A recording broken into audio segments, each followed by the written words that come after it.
All right, folks, check this out. During a softball interview with the far right news network Newsmax, Donald Trump Jr. was effectively asked to explain, to justify the appearance of impropriety and corruption of his and his father's corrupt crypto ventures. And rather than come up with a really good reason or deflection, Don Jr. literally shrugs and says, well, maybe you all shouldn't have tried to sue us. In other words, Don Jr. admits that his family is engaging in egregious monetization of the presidency to enrich themselves, and the reason they're doing it is to get back at people who have tried to sue them in the past. What a shocking answer. Check it out. You know, there's critics out there. You hear them saying, well, how can the family be involved when your dad, the president, is working on, legislation and working to make it open to everybody? I know Eric said, I have nothing to do with what's happening in Washington. How do you silence the critics? Because this really is about something that is good for Americans and, again, largely ignored by every other president before your dad. 100%. Well, my father saw what happened to our businesses. This happened when he wasn't president. So he understood what crypto meant, the freedom that it created, the democratization of finance that it offered, plus the trillions in future tax revenues that it meant to be leading in America. So this isn't something he did when he got into office. He campaigned on doing just this because he saw that. So yeah, Eric and I, we don't have policy on these things, but this is common sense. This is good for America. This is good for democracy. It's fundamentally important. I mean, if we had critics that said, maybe you shouldn't have tried to sue us into oblivion over nothing. Maybe you shouldn't have tried to jail us, and you could have kept your old systems the way they were. But again, Bianca, we did this out of necessity. Because we weren't just going to crawl into a corner and drop dead because the powers that be wanted us to give up. Right. That's not what we do. We are innovators. We are business people. We have always been thought leaders in whatever space we were participating in. And this is no different. They're going to be critics because they understand that we're changing the game, not simply for us. We're changing it for every American and making it finally fair. And I know they have a problem with that. Some of the best stock traders in the world happen to be in Congress making $180,000. More on that in just a second, that last part about the stock trading, okay? But did you hear his answer to our critics? Maybe you all shouldn't have tried to sue us into oblivion. Maybe you should have left us alone. Are you saying that you're engaging in egregious corruption and monetizing and enriching yourselves off your father's presidency because you were the subject to lawsuits? I mean, think about this again, just as a reminder. We covered this just the other day, the Wall Street Journal article indicating that the World Liberty Financial coin that they're talking about here, you see it in the Chiron there, World Liberty Financial token begins trading. Don Jr. and Eric Trump and their father, Donald Trump, made $5 billion off this, even as their father is the one ultimately in charge of regulating that very industry. That is a corrupt conflict of interest. To say nothing of the fact that before this World Liberty coin launched, the Trump administration, the Trump family, Donald Trump, made, according to the New Yorker, we did a video about this too, $3.4 billion off the presidency. This is beyond compare. We have never seen such flagrant, egregious, staggering corruption from any other president or his family. And Don Jr. is just admitting it. Yeah, we're doing this because we can, because you can't stop us. And to the critics, you pissed us off, so we're going to do this. Just admitting it on Newsmax. And of course, no, he admitted it on Newsmax for a reason, because he knew he wasn't going to get any pushback. You heard the sycophantic, interview. Everyone doesn't understand how amazing and perfect your father is. So can you what do you say to silence the critics? The people who don't understand that you're amazing and perfect, and so is Trump, and he can do whatever he wants. Like, there's some people don't believe that. What do you say to silence them?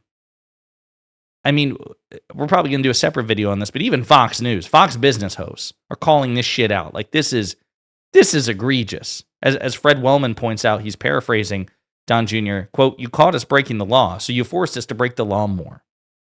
Staggering stuff, just brazenly admitting it.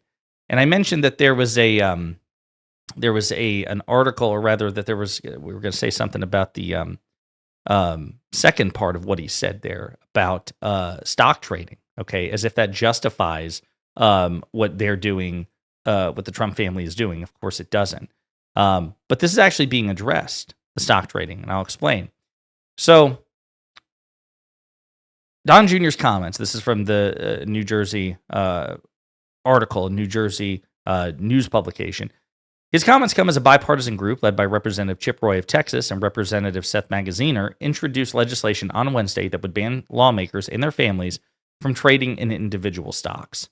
Now, this should apply to Donald Trump, but we'll get to that. But on the subject of the thing he was saying there at the end to help try to justify his family's corruption, well, members of Congress engage in corruption. They do insider stock trading. They engage in stock trading. Maybe they shouldn't. I agree they shouldn't.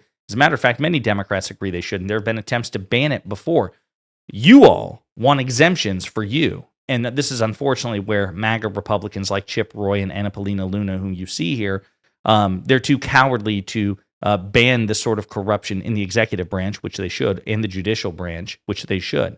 But here we have comments from AOC earlier today supporting legislation that would ban congressional stock trading. Yeah, you guys jump in. No, I mean, if anyone says, this isn't fair, I'm going to have to divest all my stocks if I'm going to run for Congress, maybe you should stay home. I think that, as someone, I ran for office, I was a waitress, plenty of people have to make tons of sacrifices to run for office. But I think that really the idea that this is some undue burden is outrageous. And the fact of the matter is, respectfully and... Yeah, we're going to play another clip as well. Again, this is a bipartisan effort. Again, unfortunately, the Republicans are too cowardly to make this apply to Donald Trump. There was a previous attempt to do so, and it included language that would have forbidden this sort of corruption in the executive branch as well. So Donald Trump opposed it and intimidated Republicans to effectively exempt him. It's pretty pathetic shit. But at least they're going after some level of corruption in the legislative branch. Here's another clip from AOC supporting this legislation. And the fact of the matter is, respectfully, and I know I may offend some of my colleagues here, but millionaires are very overrepresented in Congress. And no offense. No offense. I wish I were more offended. Little too many here. And with respect to the proportion of the American people, and if we want a Congress that reflects the actual country that we seek to represent and fight for, we need to have working class people who live here. And I actually believe, and who work here. And I feel that actually banning the trade of individual stock can help even the playing field and, perhaps open the door to other provisions that can make this an easier place for working class people. So again, this would be really good. It would help make Congress more representative. I totally agree with AOC on this. It would reduce the level of corruption. But I'll also point out, because people mention, what about the corruption of Nancy Pelosi? There's a Republican congressman named Rob Bresnahan who has just set a record pace for stock trading, even though he ran on banning congressional stock trading. Why lawmakers don't want to ban their own stock trading. This is from the Wall Street Journal. GOP Representative Rob Bresnahan campaigned on ending the practice, but has since become a top trader after entering office. This is him right here. While running for Congress last year, Republican Rob Bresnahan, like most Americans, hated the idea of lawmakers making money by trading individual stocks in elected office and said he wanted to ban the practice. Then he won his race. Now a congressman representing northeastern Pennsylvania, Bresnahan is one of the most active traders in Congress and is drawing political heat for some of his transactions, which he says are handled by an advisor who doesn't consult him on trades. He recently suggested he wouldn't follow through on his plan to put his investment portfolio in a blind trust as an ethical firewall. He introduced his own bill to restrict stock trading that ethics advocates and colleagues have said is weak, though he said Wednesday he would back a new bipartisan plan. When asked during a Scranton area radio interview in July if he planned to tell his advisor to stop trading stocks to avoid backlash, he replied, quote, "And then do what with it? Just leave it all in accounts and just leave it there and lose money and go broke?" This guy is he is the manifestation of the swamp. He's just the manifestation of the swamp. Many lawmakers decry stock trading on principle, only to back off it later when faced over the practical impacts, ranging from transaction costs and taxes to annoyance over being told how to conduct their finances. And while some are plowing ahead on ideas for new bans, passage remains uncertain after a history of failed efforts. Proponents of a crackdown see trading as obvious opportunity for corruption. Opponents note that insider trading is already illegal and the new rules would discourage successful business people from running for Congress. And then it goes on to say Rick Scott is one of Congress's wealthiest members. And my God, if Rick Scott, if you banned individual trading and stock trading, maybe Rick Scott wouldn't have ran for Congress. Yeah, and that would instantly have made Congress 50% better, right? By its just total absence of Rick Scott. So here's why I'm bringing this up.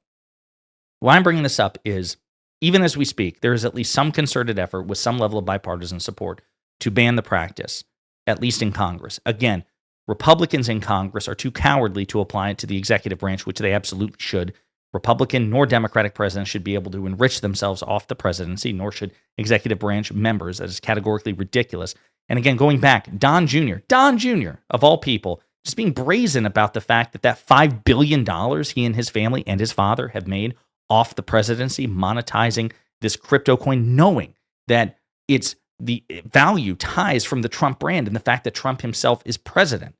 His response even on Newsmax is to say, we can get away with it, and if you don't like it, maybe you shouldn't have made us do it. Are you serious?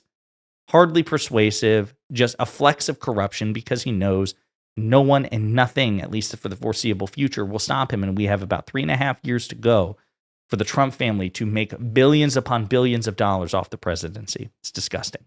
In the meantime, let me know what you think in the comments.